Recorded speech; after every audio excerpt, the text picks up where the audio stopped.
This story is about Toby the tram engine. Toby felt sad because some people said he was too old-fashioned. Then, one day, someone special came to his rescue. The tram engine, with cow catchers, side plates, and a coach called Henrietta. Toby always felt happy when he was busy working on his little line near a holiday town.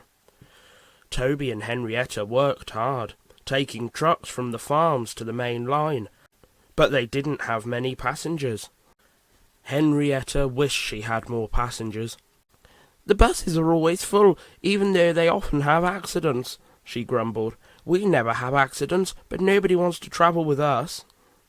Sometimes the people on the buses laughed at Toby and called him old-fashioned.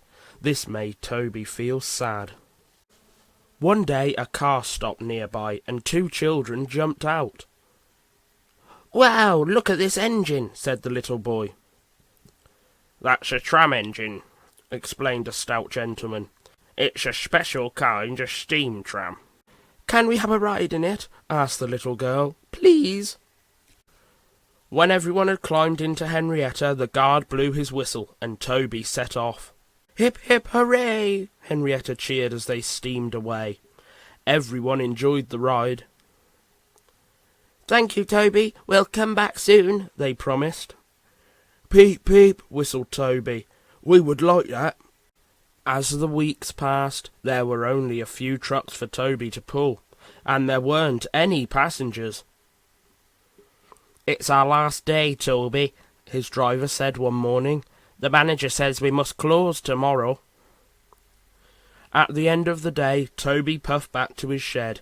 He didn't feel like a useful engine at all. But the next morning, Toby had a big surprise. His driver held up a letter. It was from the stout gentleman. "That gentleman was the Fat Controller," his driver told Toby. "He needs an extra engine on his railway, and he wants it to be you."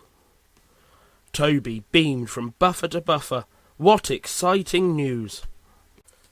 Toby and Henrietta set off the same day, feeling very excited. The Fat Controller came to meet them at Tidmouth Sheds. "I hope you'll work hard and be a useful engine, just like Thomas," the Fat Controller smiled. "I will, sir," peeped Toby. Thomas showed Toby what to do, and they soon became good friends. It didn't take Toby long before he was a really useful engine. Next to Thomas's branch line was a little cottage. Mrs. Kindly lived there. She was poorly and had to stay in bed, but she loved to wave to the engines as they puffed past. They always whistled a friendly peep peep to cheer her up. One rainy day, Thomas was puffing down the track with Toby following behind. When they reached Mrs. Kindly's house, a big red cloth was waving from the window. "Something's wrong," said Thomas. He steamed to a stop just before a bend in the track.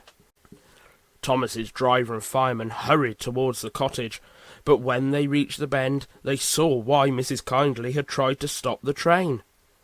"A landslide," said the driver. "Mrs. Kindly was trying to warn us." She had seen the blocked tunnel and waved her dressing gown out of the window like a danger flag. Clever Mrs. Kindly.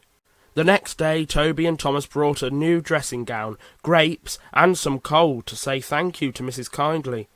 Mrs. Kindly was delighted. Toby blew his whistle happily. Peep, peep. He was proud to be a tram engine in Sodor's SteamTeam.